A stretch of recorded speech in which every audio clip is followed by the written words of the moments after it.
আদর করতেন নবী ইমাম হাসানকে, কত আদর করতেন নবী ইমাম হুসেনকে। আদর করে চুমু খেতেন তাদের গোলেতে, কত আদর করতেন নবী ইমাম হাসানকে। আমার নানা জান রহমাতাল লিল আলামিন নবীর রওজা শরীফ জিয়ারতের জন্য পৃথিবীর কোটি কোটি মানুষরা পাগল পারা হয়ে আছে। আমি হুসাইন কেমনে আমার নানার শহর সাইরা আমি মক্কাতে যাব, এই বলে ভাবতে ভাবতে ভাবতে এক পর্যায়ে ইমাম হুসাইন সিদ্ধান্ত নিয়ে ফেললেন যে না, আমি এলাকার মধ্যে থাকবই না, আমি আমার নানা জানের শহর ছেড়ে আমি মক্কা শরীফে চলে যাব। এরপরে ভাইয়ের আমার ইমাম হুসাইন রাদিয়াল্লাহু তাআলা আনহু বিদায়ী সালাম দেবার জন্য আমার নবীর রওজা শরীফের মধ্যে গেলেন।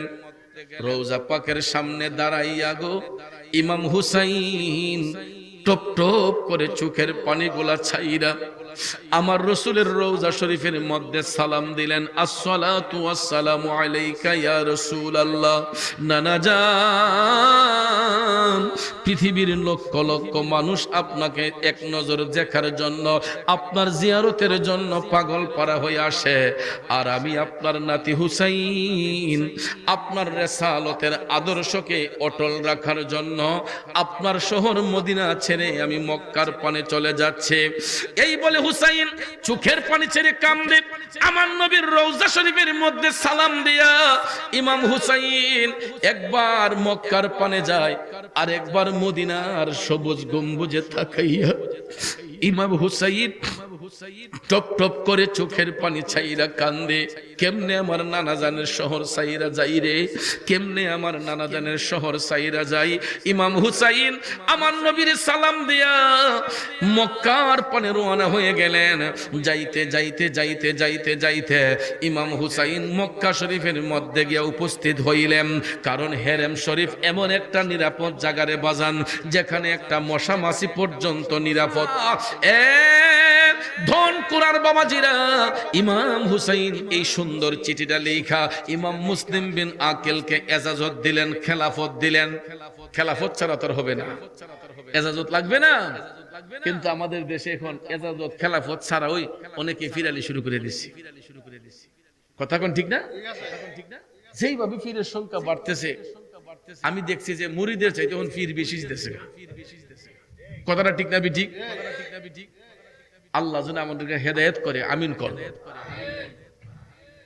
এই দিকে গেলে অনেক সময় চলে যাবে, কারণ আমি যে আলোচনা টান দিয়েছি এটার কোনো কোল কিনারা নাই রে বাবা। কোথায় গিয়া যে শেষ হইবে আমি জানি না। ভয় লাগে কারবালার আলোচনা দিলে কমপক্ষে 4-5 ঘন্টা করলে একটা মিল চিল দেওন যায়, আর নাইলে এটা যে কই গিয়ে দাঁড়াইব। কষ্ট হইতেছে আপনাদের? আমার আব্বাজিরা গভীর মনোযোগ মনোযোগ। ইমাম হুসাইন ইমাম মুসলিম বিন আকিলকে অনুমতি দিলেন, এজাজত দিলেন যে ভাই ইমাম মুসলিম তুমি যাও, তুমি যাইয়া যদি সেখানকার পরিস্থিতি ভালো দেখো, তোমার চিঠি পাওয়ার সাথে সাথে আমরা রওনা হইব। এই সুন্দর চিঠিটা পাইয়া ইমাম মুসলিম বিন আকিল যখন ঘর থেকে বের হবেন, এমন সময় দেখা যায় ওনার কলেজার টুকরা ছোট্ট 2টা সন্তান, সন্তানগুলার মা দুনিয়াতে নাই। এই নিষ্পাপ 2টা সন্তান দাঁড়াইয়া কয়, আব্বা আমাদেরকে কোথায় রাইখা যাইবেন? আমাদেরকে সাথে নিয়ে যান। একটা সন্তানের নাম ইব্রাহিম, আরেকটা সন্তানের নাম কাসেম। সুবহানাল্লাহ কোন? সরি, একজনের নাম ইব্রাহিম আর একজনের নাম হচ্ছে মুহাম্মদ। সুবহানাল্লাহ কোন?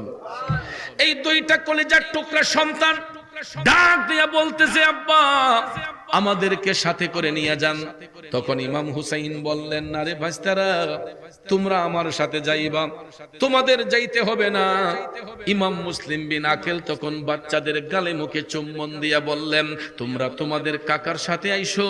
এখন যেহেতু আমাকে একা ইজাজত দেওয়া হয়েছে, আমি একা প্রথমে সেখানে যাই।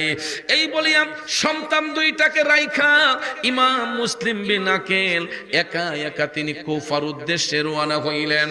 বন্ধুরা আমার, আমার বাবাজিরা আমার, যাইতে যাইতে যাইতে যাইতে গো কুফার মধ্যে তিনি যখন যাইয়া পৌঁছালেন, কুফাবাসী মুসলমানদের পক্ষ থেকে যিনি সর্বপ্রথম উনাকে রিসিভ করতে আসছিল, উনার নাম হচ্ছে মুখতার বিন উবাইদুল্লাহ সাকফি। নাম কি? আজিজি বেস্টি media, the Islamic YouTube channel. আল্লাহ রাব্বুল আলামিন বলেন, হে আহলে বায়াত, নিশ্চয়ই আল্লাহ রাব্বুল আলামিন চান তোমাদেরকে সমস্ত পাপ রাশি থেকে মুক্ত রাখতে এবং সম্পূর্ণরূপে পুত পবিত্র রাখতে। জোরে বলুন ইচ্ছেটা কার?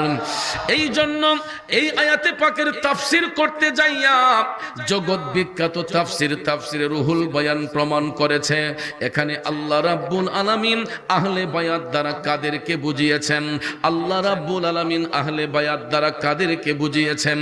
তাফসীরে রুহুল বায়ানের মধ্যে এই আয়াতে পাকের শানে নুজুল বর্ণনা করতে যাইয়া লেখা হয়েছে, যখন এই আয়াতে পাক অবতীর্ণ করা হয় তখন মদিনার কামলিওয়ালা নবী আম্মা জান হযরতে উম্মে সালমা রাদিয়াল্লাহু তাআলা আনহার হুজরা শরীফের মধ্যে অবস্থান করেছিলেন।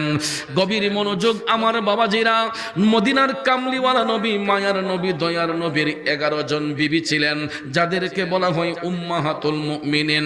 এনারা হচ্ছেন মুমিনদের মা, ঠিক কিনা কোন? নবীজির 11 জন বিবির মধ্য হতে দয়াল নবী ওই রাতের মধ্যে ছিলেন আম্মা জান হযরতে উম্মে সালমা রাদিয়াল্লাহু তাআলা আনহার হুজরা শরীফের মধ্যে।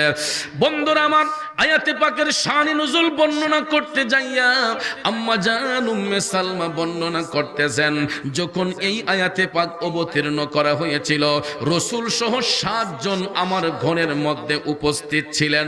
জোরে কন্না আল্লাহু আকবার।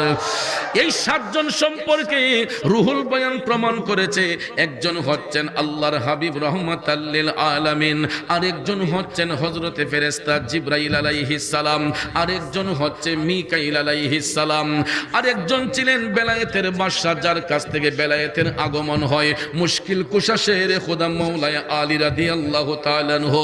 এরপরে ছিলেন আম্মা জান খাতুনে জান্নাত মা ফাতেমাত জাহরা রাদিয়াল্লাহু তাআলা আনহা।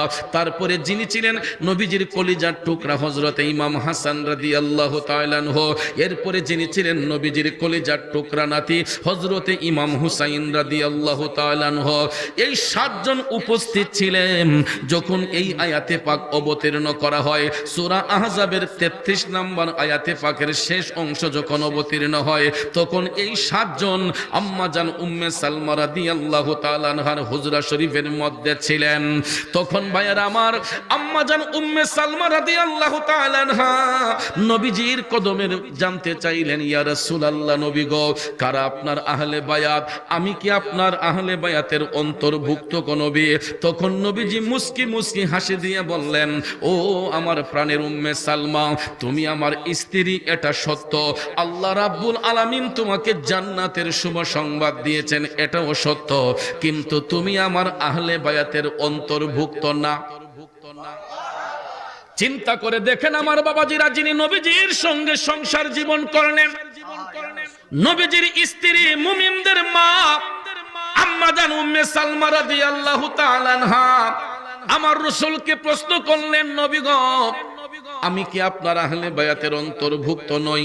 রাসূল বললেন, না, তুমি আমার স্ত্রী, এটা সত্য। আল্লাহ তোমাকে জান্নাতের শুভ সংবাদ দিয়েছে, এটাও সত্য, কিন্তু উম্মে সালমা, তুমি আমার আহলে বায়াতের অন্তর্ভুক্ত নও। তখন তিনি জানতে চাইলেন, নবী গো, তাইলে কারা আপনার আহলে বায়াত? তখন ভাইয়ার আমার, রাসূল মাওলা আলীকে টামনে এক পাশে বসালেন, আম্মা জান খাতুনে জান্নাতকে এক পাশে বসাইলেন। এরপরে নবীজির একটা রান মুবারকের মধ্যে ইমাম হাসান রাদিয়াল্লাহু তাআলা আনহুকে বসাইলেন, আর একটা রান মুবারকের মধ্যে ইমাম হুসাইন রাদিয়াল্লাহু তাআলা আনহুকে বসাইলেন। তখন মদিনার কামলিওয়ালা নবীর শরীর মুবারকের মধ্যে কালো রঙের একটা চাদর মুবারক ছিল। বন্ধুরা আমার, এই কালো রঙের চাদর মুবারক দিয়া আমার রাসূল এই 4 জনকে আবৃত করে বললেন, ও আমার সাহাবারা, উপস্থিত যারা আছো শুনো, এরা হলো আমি রাসূলের আহলে বায়াত, যাদের পবিত্রতা আল্লাহ তাআলা বর্ণনা করেছেন। করেছেন। এই চারজনকে কালো রঙের চাদর দিয়ে আবৃত করে রাসূল বললেন, এরাই হলো আমার আহলে বায়াত। আল্লাহ রাব্বুল আলামিন এদের পবিত্রতা বর্ণনা করেছেন। এরপরে আম্মা জান উম্মে সালমা রাদিয়াল্লাহু তাআলা আনহা আর কোনো কথা বললেন না। ভাইয়ের আমার, বন্ধুরা আমার, তবে আম্মা জান উম্মে সালমা বর্ণনা করেন, আমি নিজ চোখ মুবারকে দেখেছি এই আয়াতে পাক অবতীর্ণ হওয়ার একটানা 6 মাস পর্যন্ত। কয় মাস? এই আয়াতে পাক অবতীর্ণ হওয়ার একটানা 6 মাস পর্যন্ত আমার নবীজি প্রতিদিন একবার আম্মাজান খাতুনে জান্নাতের হুজরা শরীফের মধ্যে যাইয়া রাসূল দরজার বাহির থেকে আহলে বায়াতকে উদ্দেশ্য করে সালাম দিতেন, হে আহলে বায়াত, তোমাদের উপর দুরূদ ও সালাম। স্বয়ং রাব্বুল আলামিন আমার নবীর দুরূদ সালাম পাঠ করেন। আল্লাহ ফেরেশতাদেরকে আদেশ দিয়েছেন, পৃথিবীর ইমামদারদেরকে আদেশ করেছেন, কিন্তু স্বয়ং রাসূলে খুদা সাল্লাল্লাহু আলাইহি ওয়াসাল্লাম আহলে বায়াতকে সালাম দিয়েছেন। নবীজি এই আয়াতে পাক অবতীর্ণ হওয়ার একটানা 6 মাস পর্যন্ত আম্মাজান খাতুনে জান্নাতের হুজরা শরীফের দরজার পাশে দাঁড়াইয়া গিয়ে বলতেন, হে আহলে বায়াত, তোমাদের উপর দুরূদ আর সালাম। ভাইয়ার আমার, বন্ধুরা আমার, হাদিস শরীফের মধ্যে স্পষ্ট এসেছে আল্লাহর হাবিব সাল্লাল্লাহু আলাইহি ওয়াসাল্লাম প্রতিদিন একবার হাসান হুসাইনকে দেখার জন্য খাতুনে জান্নাতের হুজরা শরীফের মধ্যে যাইতেন। আমার নবী এত আদর করতেন নাতি দুইজনকে, যারা মেয়ের ঘরে নাতি পাইছে ওই ব্যক্তিগুলা বুঝতে পারবে একজন নানার কাছে যে নাতির আদর কতটুক। কথা বলেন ঠিক কিনা? কত আদর করতেন নবী ইমাম হাসানকে, কত আদর করতেন নবী ইমাম হোসেনকে, আদর করে চুমু খেতেন, আদর করে চুমু খেতেন তাদের গোলেতে, কত আদর করতেন নবী ইমাম হাসানকে, কত আদর করতেন নবী ইমাম হোসেনকে। চিৎকার মেরে বলি ইয়া রাসূলুল্লাহ। জগতের বন্ধুরা রে, অধন করার মুরব্বী বাবাজিরা, আমার সম্মানিত মা বোনরা যারা শুনছেন গো, প্রতিদিনের ন্যায় আমার রাসূল হাসান হুসাইনকে দেখার জন্য আম্মা জান খাতুনে জান্নাতের হুজরা শরীফের মধ্যে গেলেন। তখন ভাইয়েরা আমার, দয়াল নবী হুজরা শরীফের মধ্যে যাইয়া দেখতেছেন হাসান হুসাইন হুজরা শরীফের ভিতরে নাই। মদিনার কামলিওয়ালা নবী আম্মা জান খাতুনে জান্নাতের হুজরা শরীফের মধ্যে বসিয়া দয়াল নবীজি ডাক দিয়ে বললেন, কিরে ফাতেমা, আমার নাতি দুইজন কোথায়? তাদেরকে ডাকো। খাতুনে জান্নাত ডাক দিলেন, হাসান হুসাইন। ডাক শোনার সঙ্গে সঙ্গে খাতুনে জান্নাত, ডাক শোনার সঙ্গে সঙ্গে খাতুনে জান্নাত যখন ডাক দিলেন, ডাক শোনার সঙ্গে সঙ্গে ইমাম হাসান হুসাইন লাব্বাইক ইয়া রাসূলুল্লাহ বলে জিন্দা নবীর কদম মুবারকের মধ্যে হাজির হয়ে গেলেন। তারপরে ভাইয়ের আমার, নবীজির একটা রান মুবারকে ইমাম হাসানকে বসাইলেন, আর একটা রান মুবারকের মধ্যে ইমাম হুসাইনকে বসালেন। আমার নবীজি একটা চুম্বন দেন ইমাম হাসানের গালে, আর একটা চুম্বন দেন ইমাম হুসাইনের গালে। দুই নাতিরে জড়াইয়া দইরা আমার নবী যখন আদর চুম্বন করতেছেন, হঠাৎ করে ইমাম হুসাইনকে আমার নবী জড়াইয়া ধইরা টপ টপ করে চোখের পানি ছেড়ে কান্না শুরু করে দিলেন। হঠাৎ করে খাতুনে জান্নাত মা ফাতেমা জাহরা রাদিয়াল্লাহু তাআলা আনহা তাকায়া দেখতেছেন নবীজির চোখের পানি মুবারক টপ টপ করে ঝরতেছে। খাতুনে জান্নাত ডাক দিয়া বললেন, ইয়া রাসূলুল্লাহ, নবী গো, আপনার নাতি হাসান হুসাইন কি আপনারে কষ্ট দিছে? আমার নবী কয়, না রে ফাতেমা, না, আমার হাসান হুসাইন আমি কেন পৃথিবীর কোন ব্যক্তিরে কষ্ট দিতে পারে না। তাইলে নবী গো আপনি কাঁদেন কেন? তখন ইমাম হুসাইনকে জড়াইয়া ধইরা আমার রাসূল ডাক দিয়া বললেন, ও ফাতেমা, আজ থেকে 50 বছর পরে, আজ থেকে 50 বছর পরে কারবালা নামক প্রান্তরে আমার উম্মতের মধ্যে কিছু জাহেল উম্মত আছে, যারা আমার নাতি হুসাইনের বুকের মধ্যে বৈশা তার গলার মধ্যে ছুরি চালাইবে। বন্ধুরা আমার, বাবাজিরা গো, আমার নবী 50 বছর আগে কারবালা যে হবে, ইমাম হুসাইনকে শহীদ হবেন, এই ভবিষ্যৎবাণী কারবালা সংগঠিত হওয়ার 50 বছর আগেই নবীর কাছে ছিল না নাই? অনেক মূর্খ মৌলবীরা কয়, রাসূল যদি জানতেন কারবালায় হুসাইন শহীদ হইব, নবী ফিরাইলেন না কেন? জোরে কোন নাউজুবিল্লাহ। আরে মূর্খ বিয়াদবের দলেরা, কারবালা যদি সংগঠিত না হইতো, আজকে তো আমরা মুমিন মুনাফিক চিনতে পারতাম না। কারণ মুনাফিক হিন্দু বৌদ্ধ খ্রিস্টানের মধ্যে হয় না। বলতে পারেন চৌধুরী সাহেব কেন? কারণ হিন্দু বৌদ্ধ খ্রিস্টান এরা এমনিতেই বেদিন, এরা দিনের বাহিরে, এই জন্য হিন্দু বৌদ্ধ খ্রিস্টানের মধ্যে মুনাফিক হয় না। মুনাফিক হয় মুসলমানের মধ্যে কিছু সংখ্যক লোক। আর ওই মুমিন মুনাফিক যদি চিনতে হয়, ঐতিহাসিক কারবালার ময়দানের মধ্যে তাকান। আমার মদিনার কামলিওয়ালা নবীর উম্মত দাবিদার, মাথার মধ্যে পাগড়ি আছে, টুপি আছে, মুখের মধ্যে দাড়ি আছে, জুব্বা আছে, কুর্তা আছে, কিন্তু একটা জিনিস এদের মধ্যে ছিল না। এই জিনিসটার নাম হইছে ঈমান। জোরে কোন নাম কি? ওই মূর্খ বেয়াদবরা ঈমান বিক্রি করে মুনাফিকি কইরা আহলে বায়াতের সঙ্গে ষড়যন্ত্র করেছে, আহলে বায়াতের সাথে বিরোধিতা করেছে, নবীর আওলাদকে কষ্ট দিয়েছে। এই জন্য কারবালা সংগঠিত হওয়ার 50 বছর আগেই আমার রাসূল বলেছেন, ফাতেমা, আজ থেকে 50 বছর পরে কারবালা নামক প্রান্তরে আমার উম্মতের মধ্যে কিছু জাহেল উম্মত আমার নাতি হুসাইনের বুকের মধ্যে বৈশা তার গলায় ছুরি চালাবে। কারণ আমার নবীরও ঈমানের দাবি ছিল যে কারবালায় হুসাইন শহীদ হবে, ইসলাম জিন্দা হবে, পৃথিবীর মানুষগুলা মুনাফিক চিনতে পারবে। আর রাসূল বলেছেন, যারা আমার আহলে বায়াতকে ভালোবাসলো, তারা আমি নবীকে ভালোবাসলো। যারা আমার আহলে বায়াতের সাথে বিরোধিতা করলো, তারা আমি নবীর সাথে বিরোধিতা করলো। নবীর কথা সত্য না মিথ্যা? আহলে বায়াত পাক পাঞ্জাতন যারা মানবে এরা ইমানদার, আহলে বায়াত পাক পাঞ্জাতনের বিরোধিতা যারা করবে এরা বেঈমান, এরা মুনাফিক। আর মুনাফিক হলো কাফেরের চেয়ে নিকৃষ্ট। আমার রাসূল বলেছেন মুনাফিকের চরিত্র কাফেরের চেয়ে নিকৃষ্ট। কারণ কাফের তো জেনে বুঝেই কাফের, মুশরিক তো জেনে বুঝেই মুশরিক, কিন্তু মুনাফিক চেনা বড় কঠিন রে বাজার। এদের লেবাস সুন্দর, এদের ঘুমটা সুন্দর, এদের পর্দা সুন্দর, এদেরকে দেখলে মনে হবে যেন আল্লাহ তাআলা আসমানের ফেরেশতা এই মাত্র পাঠাইছে।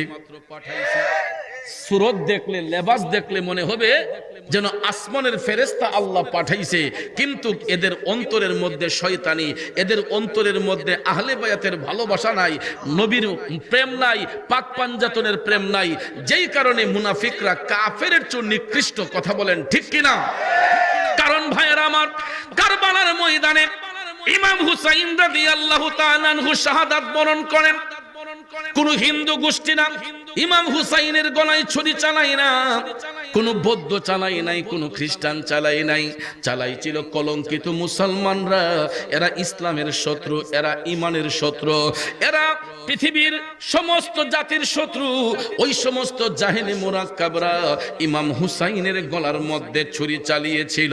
তখন কবি লিখছেন, হে হুসাইন নবীজির আওলাদ সালাম জানাই, মোরা তোমায় সালাম জানাই, মোরা তোমায় জানি না কেমন করে ছিলেন নবী সোনার মদিনায়, জানি না কেমন করে ছিলেন নবী সোনার মদিনায় কিভাবে সেই গলাতে এ জিদের দল তোলু पर চালায় হে হুসাইন নবীজির আওলাদ সালাম জানায় মোরা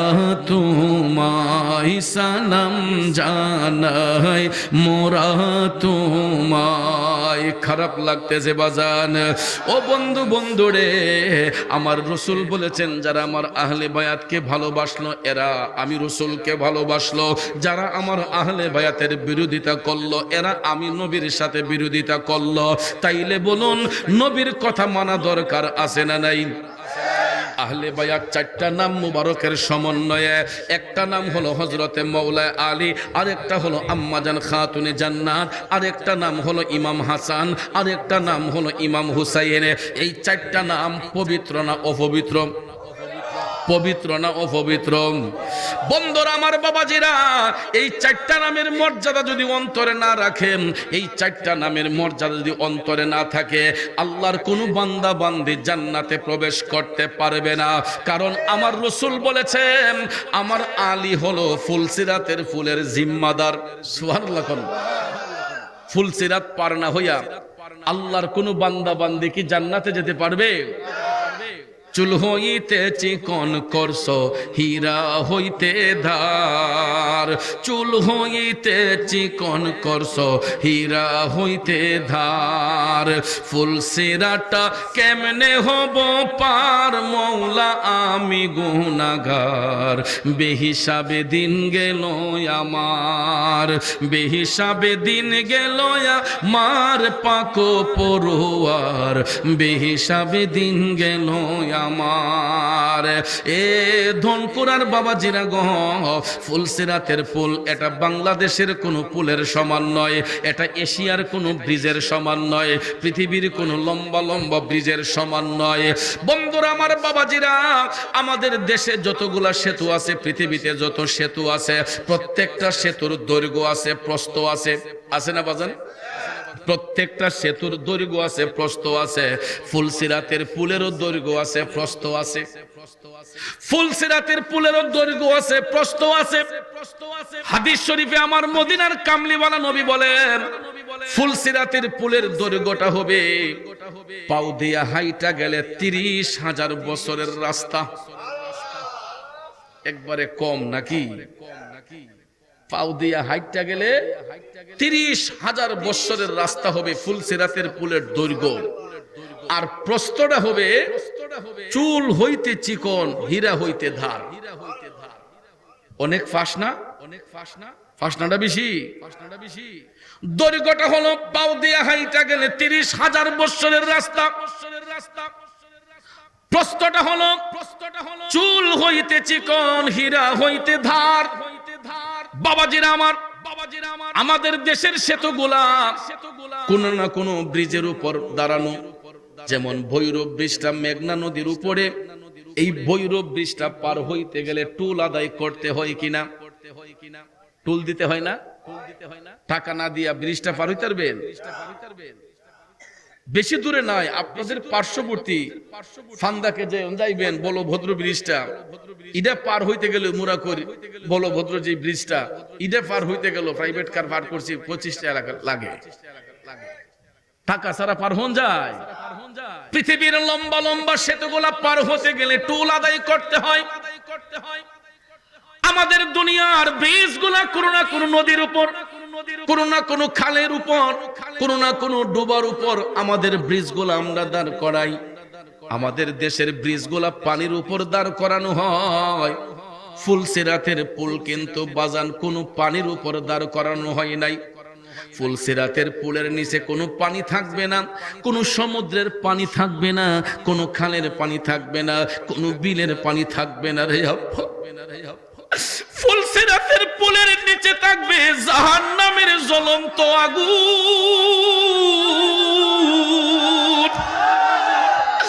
ধাউ ধাউ করে জাহান্নামের আগুন জ্বলবো রে। এই 30,000 বছরের রাস্তা ফুলসিরাতের পুল আমার আল্লাহ জ্বলন্ত আগুনের উপর বসাইব। দুনিয়ার সেতুগুলা পার হইতে যেমন টোল আদায় করতে হয়, টোল আদায়ের জন্য কিছু লোক নিয়োজিত করা হয়, ফুলসিরাতের পুল যখন পার হতে যাইবেন সেখানেও একজন টোল আদায়কারী আমার আল্লাহ সিলেক্ট করে দিয়েছেন। আমার নবী কামলিওয়ালা বলছেন এই ফুলসিরাতের পুলের জিম্মাদার হবে আমার আলী। রাসূল বলেছেন আমার আলী যাকে অনুমতি না দিবে, যতক্ষণ পর্যন্ত কাউকে অনুমতি না দিবে আল্লাহর কোন বান্দা বান্দি ফুলসিরাতের পুল পার হতে পারবে না। তাইলে বাজান আমার বন্ধুরা আমার, আমরা ঈমানদার না বেঈমান এই পরিচয়টা নেবার জন্য যিনি ফুলসিরাতের পুলে বসা থাকবেন, কারণ ফুলসিরাতের পুলের টুল হলো আমরা ঈমানদার না বেঈমান এই পরিচয়টা জানার জন্য তিনি বসবেন।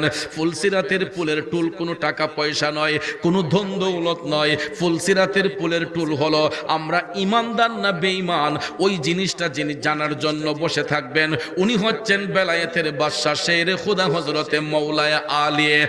আর রাসূল বলেছেন চিন্তার কোনো কারণ নাই, যদি কোনো ব্যক্তি মুমিন হয়, মৌলা আলী যদি পরিচয়টা জানে সে মুমিন, মৌলা আলী পরিচয়টা নেবার পরে মুমিনদের জন্য ফুলসিরাতের পুলটা পার হওয়া একদম সহজ হয়ে যাবে।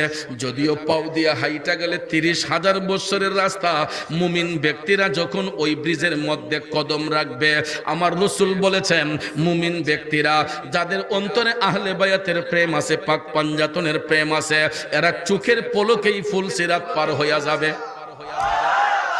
চোখের পলকেই ফুলসিরাত পার হইয়া যাবে ঈমানদার মুসলমানরা। আফসোস হবে ওই সমস্ত জাহান্নামী ব্যক্তিদের জন্য যারা বেঈমান, যারা মুনাফিক, যারা বেঈমান, যারা মুনাফিক, যারা জাহান্নামী। ওই ব্যক্তিগুলা যখন ফুলসিরাতের পুলের মধ্যে দাঁড়াইব, এই চুল হইতে চিকন হীরা হইতে ধার, বন্ধু ব্রিজটার উপর দাঁড়ানোর সাথে সাথেই এদের পাওগুলা দ্বিখণ্ডিত হইয়া যাবে। পা যখন দাঁড়াইবে তখন সঙ্গে সঙ্গে এদের পাওটা ইস্পাতের ধারে, চুল হইতে চিকন হীরা হইতে ধার, এই ইস্পাতের ধারে ভাইয়েরা পাওটা দ্বিখণ্ডিত হইয়া যাবে। তখন জাহান্নামী ব্যক্তিগুলো আর ফুলসিরাতের পুলে টিকতে পারবে না, ঠাস করে পড়ে যাবে। আপনারা বলুন এরা কি পানিতে না আগুনে পড়বে? এরা জাহান্নামের আগুনের মধ্যে নিক্ষিপ্ত হবে। আর মুমিন ব্যক্তিরা যাদের অন্তরে আহলে বায়াতের প্রেম থাকবে, যাদের অন্তরে ইমাম হুসাইনের প্রেম থাকবে, যাদের অন্তরে হুব্বে মুস্তাফার প্রেম থাকবে, এরা চোখটা বন্ধ কইরা খুলতে খুলতে ফুলসিরাতের পুল পার হইয়া যাবে। এই জন্য আমার নবী বলছেন ফুলসিরাতের পুলের জিম্মাদার হলো আমার আলী। আসুন সামনে যাই। তারপরে আমার নবী বলছেন পৃথিবীতে যত রমণীরা জান্নাতের শুভ সংবাদ পাইব, পৃথিবীতে যত রমণীরা জান্নাতের শুভ সংবাদ পাইব, এদের যিনি সরদারিনী হবেন, জান্নাতের সরদারিনী যিনি হবেন, উনি হচ্ছেন আম্মা জান খাতুনে জান্নাত মা ফাতেমাতুজ জাহরা রাদিয়াল্লাহু তাআলা আনহা। জুরে কন্যা সুবহানাল্লাহ। এই জন্য শায়ের লিখেছেন কি জননী ছিলেন দেখো মা ফাতেমা, মা বলে ডেকে দিলেন দয়াল খুদাই রে, দয়াল খুদাই। জান্নাতি সরদার যিনি, জান্নাতি সরদার যিনি, তার তুলনা নাই।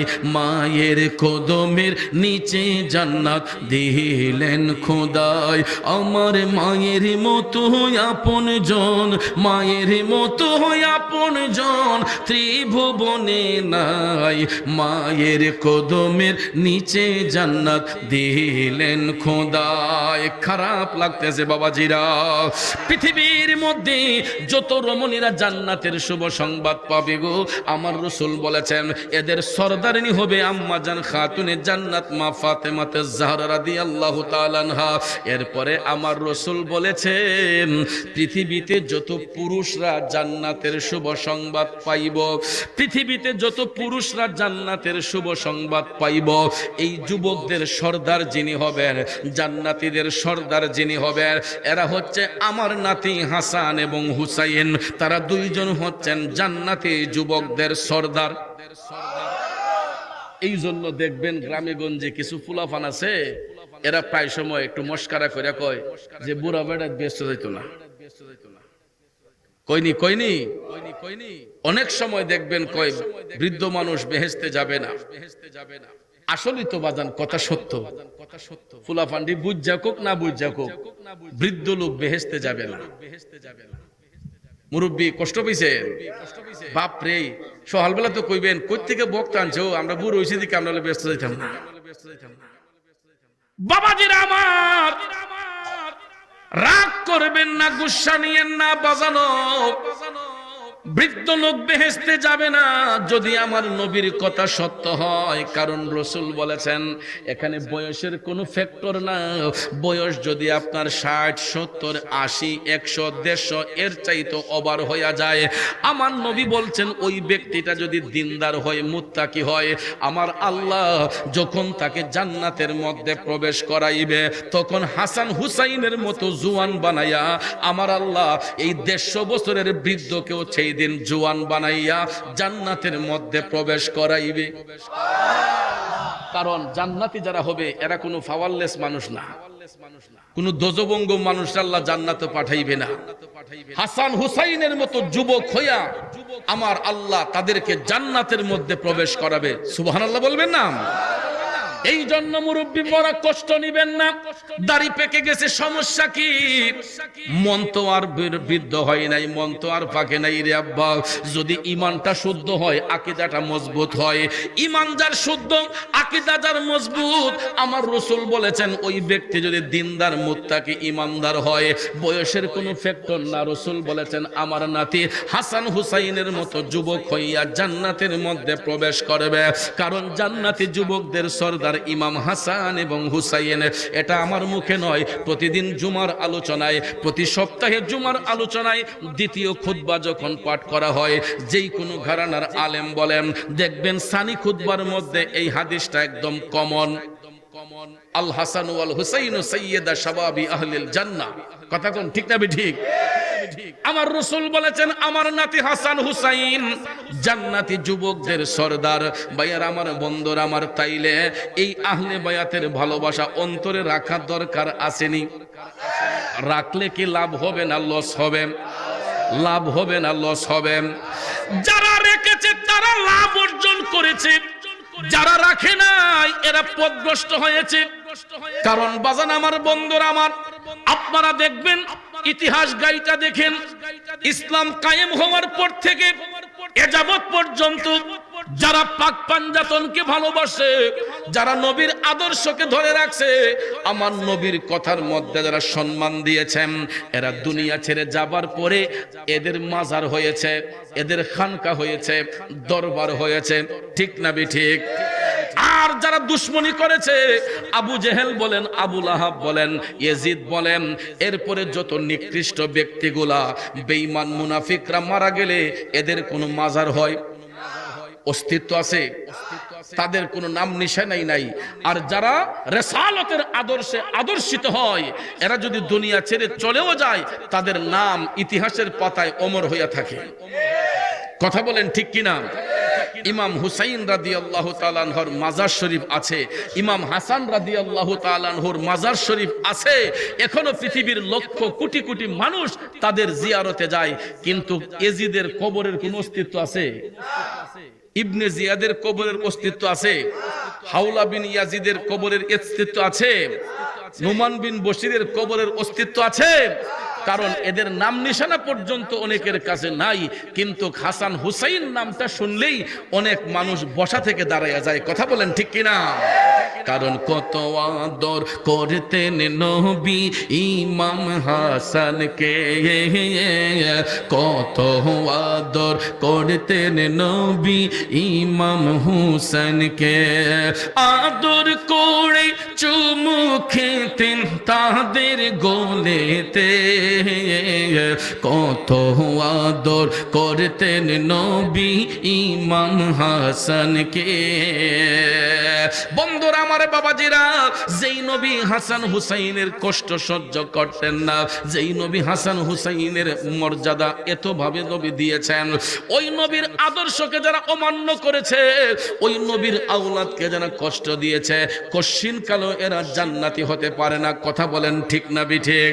কিন্তু দুঃখ লাগে ওই জায়গায় বর্তমানে তথাকথিত কিছু কিছু মূর্খ পণ্ডিত শায়েখ আছে, ইয়াজিদের নামের আগে রাহিমাহুল্লাহ তাআলা আনহু কয়, ইয়াজিদের নামের আগে রাদিয়াল্লাহু তাআলা আনহু কয়। নাউজুবিল্লাহ কইতেন না? আবার কোন কোন খন্নাসে বলে কই ইয়াজিদ যদি আল্লাহর কাছে তওবা করে আল্লাহ তার মাফ করে দিবে। ইয়াজিদকে ফাসিক নাকি বলা যাবে না? নাউজুবিল্লাহ কইতেন না? এখন চিন্তা করেন, মুসলমান কত ধরনের মুসলমান এই পৃথিবীতে আছে। বাজান রে, সৌদি আরব তো আমাদের দলিল না, অনেকে খালি সৌদির উপমা দেয়। আমি নিজ চোখে, আমি যখন সৌদি আরব যাই, আমি নিজ চোখে দেখেছি সৌদি আরবে একটা মসজিদের নাম মসজিদে ইয়াজিদ, ইয়াজিদের নামে মসজিদ আছে। আজ পর্যন্ত বাংলাদেশে অনেক মুসলিম ঘরে শিশু জন্মগ্রহণ করে, আজও পর্যন্ত একটা বাচ্চার নাম কি আমরা ইয়াজিদ রাখছিনি? ইয়াজিদ রাখমুনি? কথা বলেন, রাখবো কোনোদিন? একদম গরিব নিকৃষ্ট মানুষ হইলেও দেখবেন তার বাচ্চা যখন জন্মগ্রহণ করে ইসলামী নাম রাখার জন্য মসজিদের হুজুরকে দাওয়াত করি, পিসাব হুজুরকে দাওয়াত করি, না হয় এখন আধুনিক যুগে ডিজিটাল যুগে আমরা মুসলিম নামের তালিকা বের করে আমাদের বাচ্চার নাম রাখি। কিন্তু ইয়াজিদ মুসলমান হওয়া সত্ত্বেও আজও পর্যন্ত কেউ এই নামটা দ্বিতীয়বার রাখে নাই। কথা কোন ঠিক না বেঠিক? যারা ইয়াজিদের পক্ষে সাফাই গায়, এই পরিবারের সন্তানগুলোর মধ্যে ইয়াজিদ নাম রাখে না। নাম রাখা হয় ইমাম হাসান, নাম রাখা হয় ইমাম হুসাইন, নাম রাখা হয় আব্দুর রহিম, নাম রাখা হয় আব্দুল করিম, আব্দুল বাসির, আব্দুল কুদ্দুস, আব্দুল মালিক। কিন্তু ইয়াজিদ মিয়া নাম আজ পর্যন্ত কোনো মুসলিম পরিবারে রাখছে বলে আমার মনে হয় না। কারণ কেন রাখবে? কারণ সে তো ছিল বিয়াদবে রাসূল, সে ছিল আহলে বায়াতের শত্রু। কথা কোন ঠিক কিনা? বন্ধুরা আমার, বাবাজিরা, অনেক সময় নেককারের ঘরে বদকারের জন্ম হয়, অনেক সময় বদকারের ঘরে নেককারের জন্ম হয়। ঠিক না বিঠিক? কারণ ভাইয়ার আমার, বন্ধুরা আমার, বাবার খাসিয়ত যদি ভালো হয়, ছেলের খাসিয়ত যদি নষ্ট হয়, এর জন্য বাবাকে দায়ী করা যাবে না। ইয়াজিদের বাবার ইন্তেকালের পরে রাজতান্ত্রিক অধিকারের সে যখন ক্ষমতার মধ্যে বসলো, রাজতান্ত্রিক অধিকারের ক্ষমতার মধ্যে যখন বসলো, চেয়ার যদি কেউ পাইয়ালে একবার, ইদার লোক কি কেউ সামালতারে? কথা বলেন। ইয়াজিদ রাজতান্ত্রিক অধিকারে তার বাবার ওফাতের পরে রাজতান্ত্রিক অধিকারে সে ক্ষমতায় বসছে, সিংহাসনে বসছে। এরপরে দেখবেন সিংহাসনে বসলে, ক্ষমতা পাইলে অনেক মানুষ আছে মানুষের মানুষ বলে গণ্য করে। ক্ষমতা যেহেতু তার হাতে আছে, সে যা ইচ্ছা তাই করতে পারবে। তার বাবার যখন ছিলেন তখন সে লুকাইয়া লুকাইয়া মদ জুয়া করত, মদ জুয়া খাইতো, মদ জুয়া করত, নারীবাজি করত। কিন্তু তার বাবা যখন ওফাত বরণ করলেন, ওফাত বরণের পরে এই দুষ্ট শয়তান ইয়াজিদ এবার প্রকাশ্যে সে ভাবছে যে ক্ষমতা এখন আমার কাছে, আমি এলাকার রাজা, আমি এখন রাজা, আমি যা ইচ্ছা তাই করতে পারবো। তখন সে কি করছে? ওপেনলি সে মদ জুয়া নারীবাজি যত খারাপ নিকৃষ্ট কাজ আছে এইগুলা সে করা শুরু করে দিল। তার গভর্নর ভবনের মধ্যে যুবতী নারীদেরকে আইনা সে বুক বিলাসের পাত্র হিসেবে ব্যবহার করত। তবে ইয়াজিদের অন্তরে একটা ভয় ছিল আহলে বায়াতের সদস্যদেরকে দেয়া, যে আমি যেই রকম ভাবে অন্যায় অত্যাচার করতেছি, এটা তো ইমাম হুসাইন, এরপরে তার অনুসারী যারা আছে এরা তো এটা সহ্য করবে না। ইমাম হুসাইন সহ আহলে বায়াতের অনুসারী যারা আছেন তারা এটা সহ্য করবে না। তখন ভাবতেছে যে যেইভাবে হোক এদেরকে আমার কবজার মধ্যে আনতে হবে, এদেরকে আমার কবজায় যদি আনতে পারি তাইলে আমার কাজের মধ্যে আর কেউ বাধা প্রদান করবে না। বাবাজিরা আমার, বন্ধুরা আমার, তখন দুষ্ট শয়তান ইয়াজিদ ওলীদ বিন আব্দুল্লাহকে পাঠাইলো ইমাম হুসাইনের কাছে দাওয়াত দিয়া। ওলীদ বিন আব্দুল্লাহ দাওয়াত নিয়ে ইমাম হুসাইনের কাছে গিয়া বলল, হুসাইন, আপনি ইয়াজিদের দাওয়াত গ্রহণ করুন, ইয়াজিদের কাছে বায়াত গ্রহণ করুন। যদি আপনি ইয়াজিদের হাতে বয়াত গ্রহণ করেন, এই এলাকার মধ্যে আপনার কোনো সমস্যা হবে না। হুসাইন, যদি আপনি ইয়াজিদের সঙ্গে আপোষহীনভাবে চলাফেরা করেন, তাইলে এই এলাকার মধ্যে আপনার টাকা পয়সা ধন দৌলতের অভাব হবে না, আপনি যা ইচ্ছা তাই করতে পারবেন। আপনি ইয়াজিদের কাছে বায়াত গ্রহণ করেন। ইমাম হুসাইন তখন ডাক দিয়ে বলেন, সাবধান, একবার কথাটা বলেছ, দ্বিতীয়বার আর মুখ দিয়ে আনবা না। তোমরা যার অধীনে থাকো, তোমরা যার কথা মোতাবেক চলো। তোমাদের নেতা ইয়াজিদ ফাসিক, তোমাদের নেতা ইয়াজিদ বেঈমান মুনাফিক, সে ইসলামের শত্রু, সে খারাপ কাজ করে, সে জুয়া খেলে, সে নারীবাজি করে। আমি হুসাইন, আমার আদর্শ এটা নাই। আমার নানা জান রাহমাতাল লিল আলামিন নবী সত্য, আমি হুসাইন সত্য। আমি হাসি মুখে জীবনটা দিয়ে দেব, তারপর ইয়াজিদের কাছে আমি মাথা নত করব না। জোরে জোরে কন্যা সুবহানাল্লাহ। ইমাম হুসাইন বললেন, আমি মাথা নত করব না, প্রয়োজন হলে আমি জীবনটা দিয়ে দেব, এরপর আমি ইয়াজিদের কাছে মাথা নত করব না। ভাইয়েরা আমার, বন্ধুরা আমার, ইমাম হুসাইন রাদিয়াল্লাহু তাআলা আনহু এই কথা বলার পরে ইয়াজিদের কাছে সংবাদ গেল। ইয়াজিদ বলতেছে, হয়তো ইমাম প্রথমবার ইমাম হুসাইন সেটা অ্যাকসেপ্ট করবে না। এই রকম ভাবে একাধিকবার পাঠাইলো। একাধিকবার পাঠাইবার পরে ইমাম হুসাইন রাদিয়াল্লাহু তাআলা আনহু এই দাওয়াতটা তিনি গ্রহণ করেন না। এক পর্যায়ে ইমাম হুসাইনের সফর সঙ্গে যারা ছিলেন, আহলে বায়াতের অনুসারী যারা ছিলেন, সবাই বৈশাখ একটা পরামর্শ করতেছেন। ইমাম হুসাইন বলতেছেন যে আহলে বায়াতের সদস্যদেরকে ইমাম হুসাইন বলতেছেন, দেখো ইয়াজিদ তো প্রতিদিন আমাদের কাছে দাওয়াত পাঠাচ্ছে, কি করা যায়, কি করা যায়? আমরা যদি এলাকায় থাকতে হয়, হয়তো ইয়াজিদের সঙ্গে মোকাবেলা করতে হবে, আর না হয় আমরা ইয়াজিদের কাছে বায়াত গ্রহণ করতে হবে। সবাই এক বাক্যে বলল, প্রয়োজন হলে আমরা মোকাবেলা করব, তারপরে ইয়াজিদের কাছে মাথা নত করা যাবে না, আর না হয় আমরা এই এলাকা ছেড়ে অন্যত্র চলে যাব। কারণ এই শহরের মধ্যে কোনো রক্তপাত ঘটাতে দেব না, কারণ এটা দয়াল নবীর শহর। সুবহানাল্লাহ। ইমাম হুসাইন বললেন, আমার নানা জানের শহরে আমার দ্বারাতে কোনো রক্তপাত হোক, কোনো খুন খারাপি হোক, আমি হুসাইন সেটা চাই না। প্রয়োজন হলে আমি এলাকা ছেড়ে চলে যাব, এরপরও আমি ইমাম হুসাইন বাতিলের কাছে, ইয়াজিদের কাছে আমি মাথা নত করব না। আল্লাহু আকবার করুন। এটাই হলো ইমামদারদের বৈশিষ্ট্য। ইমাম হুসাইন ঝগড়া করতে চান না, ফেসাদ করতে চান না। এই জন্য ইমাম হুসাইন রাদিয়াল্লাহু তাআলা আনহু ওনার সহচরদেরকে যখন এই কথা বললেন, সবাই বলল, হুসাইন, তাইলে আমরা এই এলাকা ছেড়ে দেব, তারপর আমরা এই মদিনা শরীফের মধ্যে দয়াল নবীর শহরে আমরা রক্তপাত ঘটাইব না, কারণ এটা আমাদের বংশগত আচরণ নয়। আমরা রক্তপাত ঘটানোর জন্য এই এলাকার মধ্যে থাকবো না। এক পর্যায়ে ইমাম হুসাইন সিদ্ধান্ত নিলেন যে সত্যি সত্যি তিনি মক্কা শরীফের উদ্দেশ্যে রওনা হয়ে যাবেন, মদিনার শহর ছেড়ে চলে যাবেন। আবার হুসাইন মনে মনে ভাবতেছেন, আমার নানা জানের শহরে পৃথিবীর কত মানুষ আমার নানা জানকে একটু জিয়ারত করতে আসে। আমার নানা জান রাহমাতাল লিল আলামিন নবীর রওজা শরীফ জিয়ারতের জন্য পৃথিবীর কোটি কোটি মানুষরা পাগল পারা হয়ে আছে। আমি হুসাইন কেমনে আমার নানার শহর সাইরা আমি মক্কাতে যাব? এই বলে ভাবতে ভাবতে ভাবতে এক পর্যায়ে ইমাম হুসাইন সিদ্ধান্ত নিয়ে ফেললেন যে না, আমি এলাকার মধ্যে থাকবই না, আমি আমার নানা জানের শহর ছেড়ে আমি মক্কা শরীফে চলে যাব। এরপরে ভাইয়ের আমার, ইমাম হুসাইন রাদিয়াল্লাহু তাআলা আনহু বিদায়ী সালাম দেবার জন্য আমার নবীর রওজা শরীফের মধ্যে গেলেন। রওজা পাকের সামনে দাঁড়াইয়া গো ইমাম হুসাইন টপ টপ করে চোখের পানিগুলা ছাইরা আমার রাসূলের রওজা শরীফের মধ্যে সালাম দিলেন, আসসালাতু ওয়াসসালামু আলাইকা ইয়া রাসূলুল্লাহ। নানা জান, পৃথিবীর লক্ষ লক্ষ মানুষ আপনাকে এক নজর দেখার জন্য, আপনার জিয়ারতের জন্য পাগল পারা হয়ে আসে, আর আমি আপনার নাতি হুসাইন আপনার রিসালতের আদর্শকে অটল রাখার জন্য আপনার শহর মদিনা ছেড়ে আমি মক্কার পানে চলে যাচ্ছি।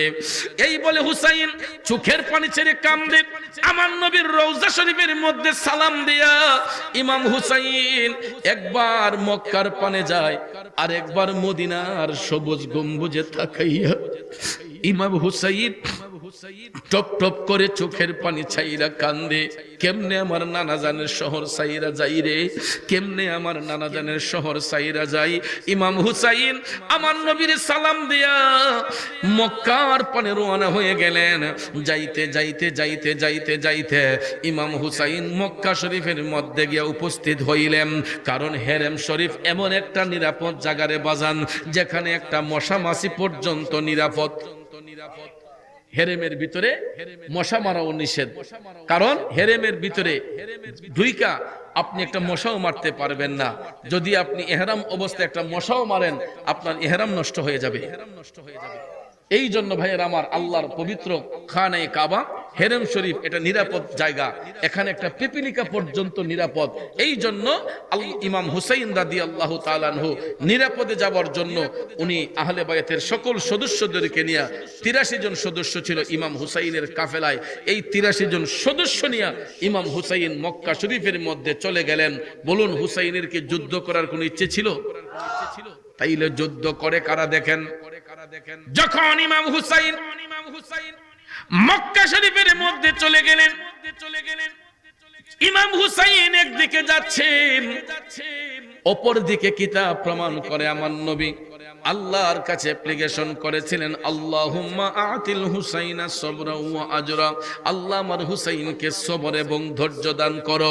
রাসূল এই দোয়া ইমাম হুসাইনের জন্য করেছেন। হুসাইন মক্কার পানে যখন চলে গেলেন, এমন সময় দেখা যায় কয়েকদিন যাবার পরে মদিনা শরীফের অন্তর্গত কুফা নামক একটা এলাকা ছিল বাজান।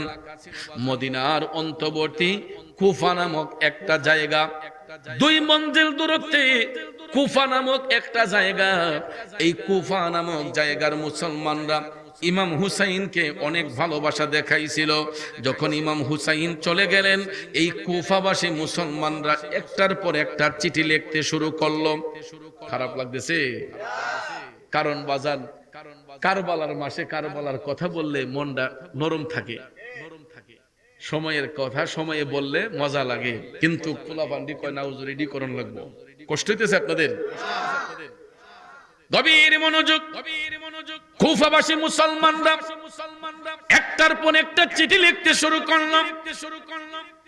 যাইতে যাইতে যাইতে যাইতে অনেকগুলা চিঠি ইমাম হুসাইনের কাছে যাইয়া পৌঁছে গেল। কোন কোন মুফাসসির বলেছেন 1200 চিঠির কথা, কেউ বলেছেন 1100 চিঠির কথা, কেউ বলেছেন 150 চিঠির কথা। তবে অধিক সংখ্যক মুফাসসির 150 চিঠির মধ্যে গুরুত্ব দিয়েছেন বেশি। কারণ তৎকালীন সময়ে তো কোনো যানবাহন ছিল না, ঠিক না ঠিক? কোনো গাড়ি ঘোড়া ছিল না, পাও দিয়ে হেঁটে হেঁটে আর না হয় ঘোড়ার উপর সাওয়ার হয়ে এক জায়গা থেকে আরেক জায়গায় সফর করতে হইতো। এই জন্য 150 চিঠির মধ্যে গুরুত্ব ছিল বেশি। এই 150 চিঠির প্রত্যেকটা ভাষা ছিল ইমাম হুসাইন সালাম গ্রহণ করেন, পর সমাচার আপনি আমাদেরকে না জানিয়ে মদিনা শহর ছেড়ে চলে গেছেন, আমরা এখন বায়াত হমুকার কাছে।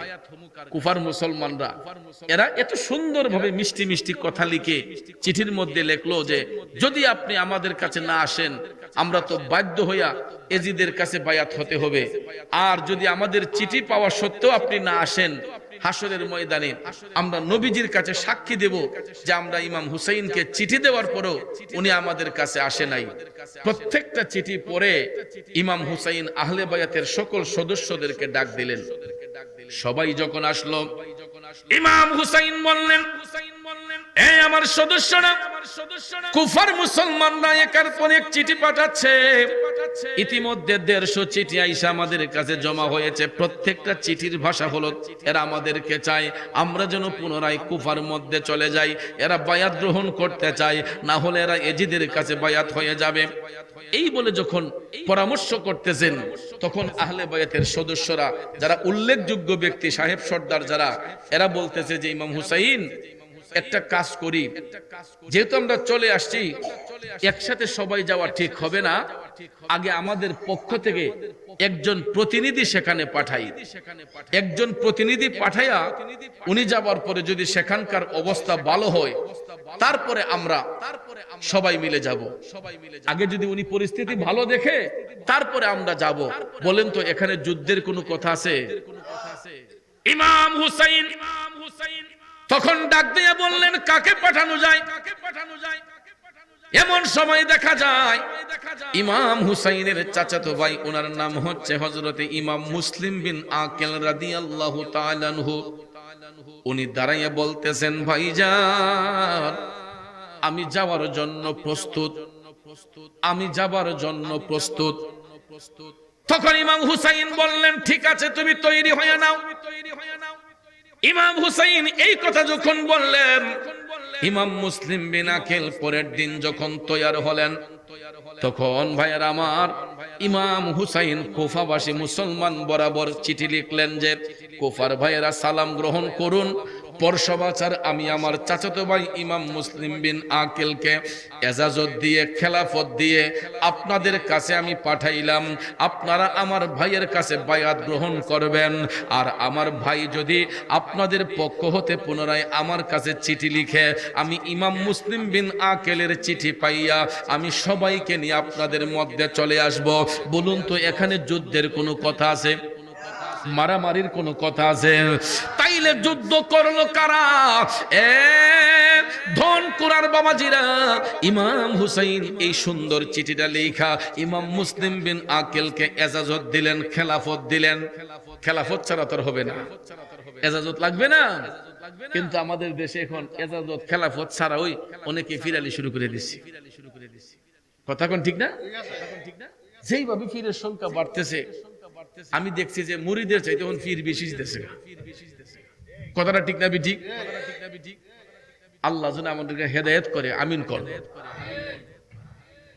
এই দিকে গেলে অনেক সময় চলে যাবে, কারণ আমি যে আলোচনা টান দিয়েছি এটার কোনো কুল কিনারা নাই রে বাবা। কোথায় গিয়া যে শেষ হইবে আমি জানি না। ভয় লাগে কারবালার আলোচনা দিলে কমপক্ষে 4-5 ঘন্টা করলে একটা মিল চিল দেওন যায়। আর নাই লিডে যে কই গে দাঁড়াইব, কষ্ট হইতেছে আপনাদের? আমার আব্বাজিরা গভীর মনোযোগ, মনোযোগ।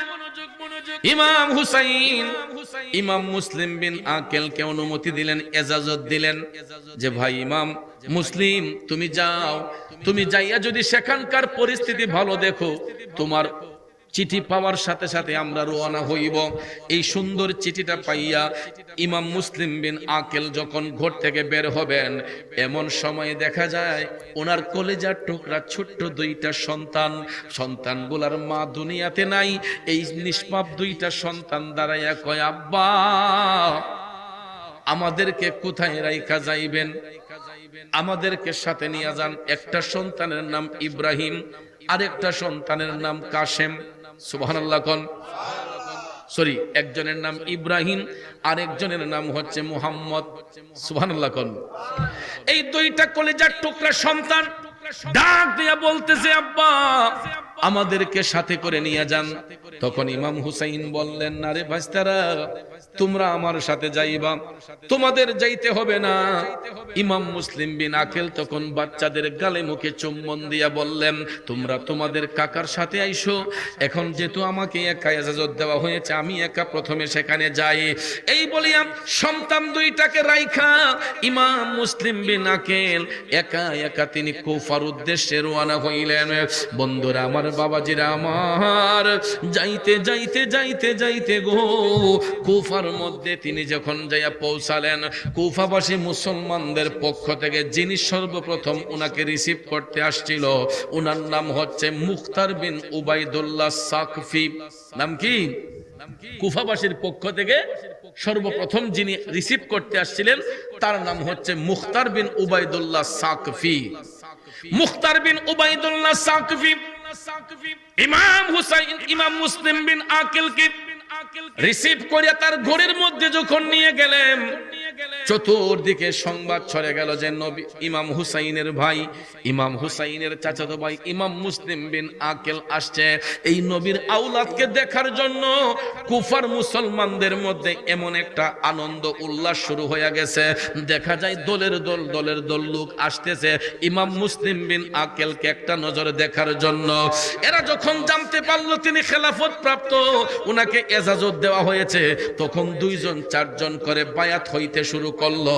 এই কুফাবাসী মুসলমানরা ইমাম মুসলিম বিন আকেলকে কোথায় রাখবে কোথায় না, দাওয়াতের কোনো সীমা নাই।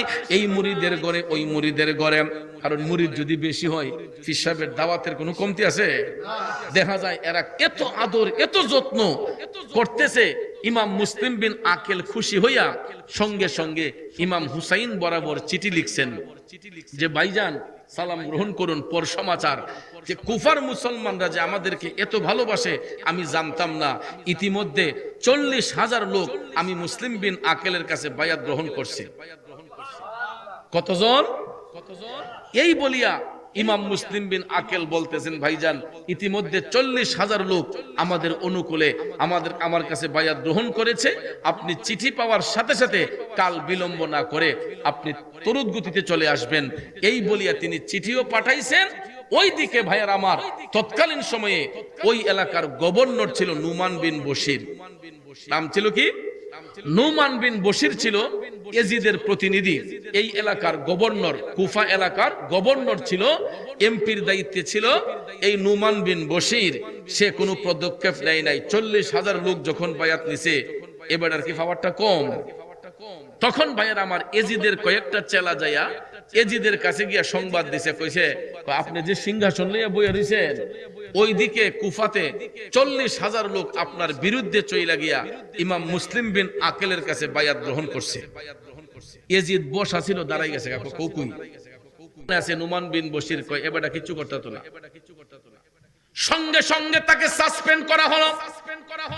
নুমান বিন বশিরকে সাসপেন্ড করিয়া ওই এলাকার প্রতিনিধি নিযুক্ত করলো বসরা এলাকার যিনি গভর্নর ছিল তার নাম হচ্ছে ইবনে জিয়াদ।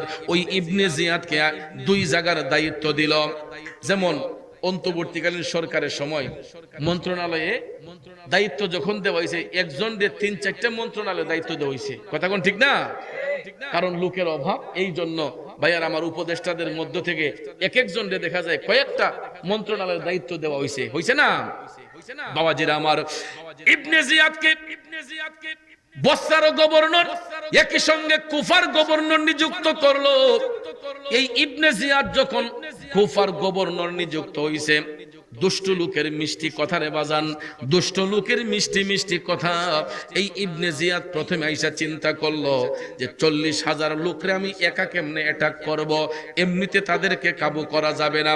তখন সে অনেক কিছু ভাইবা চিন্তা করলো যে এদের যে বড় বড় সর্দার আছে, কুফার যে বড় বড় সাহেব সর্দার আছে, এরা যদি আমি কাবু করতে পারি, বন্দি করতে পারি, তাইলে তাদের সেলা ফেলা যেতে আছে এটা এমনি সাবুদে জীবগা। এখন মনে করেন আমি গোষ্ঠীর সর্দার, আমার গোষ্ঠীতে লোক আছে 500, তখন আমি সর্দার জিম্মি কইরা লাই, যদি হুমকি দেয় যে সর্দার যদি বাঁচাইতে চাও তাইলে তোমরা অমুকরে ছাইরা দেও, আর যদি তারে রাখতে চাও, তারে মারতে চাও, তাইলে তোমরা বেটা লোকে তা হয়। ডরাইয়া কি আর কেউ এই কাজ করবো? কবু বাপরে আমরা সর্দার বাচ্চা লোক, আমরা ছেড়ে দেব সঙ্গ।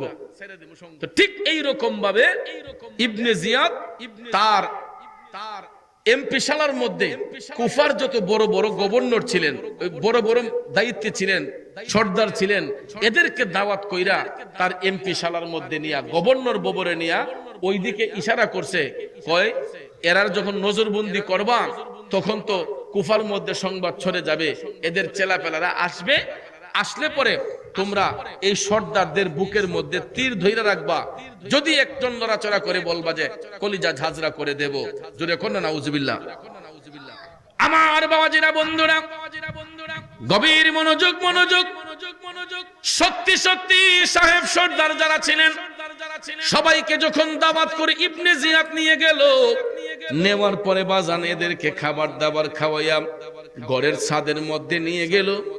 এক একজনের বুকের মধ্যে তীর ধইরা রাখছে, কয় কিছুক্ষণের মধ্যেই তোমাদের চেলাফেলারা আসবে, এদেরকে তোমরা বলবা এরা যেন ইমাম মুসলিম বিন আকেলের সঙ্গ ছেড়ে দেয়, যদি না ছাড়ে তাইলে তোমাদের জীবনটা একবারে চলে যাবে। এই জন্য এখান থেকেই কুফার বেঈমানি শুরু হয়ে গেছে। যখন এদেরকে নজরবন্দি করা হলো, এইদিকে সংবাদ চলে গেল ইমাম মুসলিম বিন আকেল 40,000 লোক নিয়া গভর্নর ভবনের চতুর্দিক আইসা ঘিরে ফেললেন। 40,000 লোক নিয়া গভর্নর ভবন ঘিরে ফেললেন। চিন্তা করেন, যদি ইমাম মুসলিম বিন আকেল একটু ইশারা করতেন, এই ভবনের কোনো অস্তিত্ব থাকতো বাজান? এটা দুলিশাত হয়ে যেত। কিন্তু আল্লাহর কুদরত, কারবালা সংগঠিত হবে, এটাই হলো মূল বিষয়। কথা বলেন ঠিক না ঠিক? এক পর্যায়ে সাহেব সর্দাররা ছাদের মধ্যে নিয়ে গেল, তীর যখন তাদের বুক বরাবর ধরে রাখলো, 40,000 লোক আইসা যখন তীর ধনুক নিয়ে দাঁড়াইয়া গেছে, তখন ভাইয়ার আমার, বন্ধুরা আমার, এজিদের চেলারা কয়, তোমরা যদি ইমাম মুসলিম বিন আকেলের সঙ্গ না ছাড়ো তাইলে তোমাদের সাহেব সর্দার একজন আর বাঁচবে না, সবাইকে এই মুহূর্তে কতল করা হবে। জোরে কন্যা নাউজুবিল্লাহ।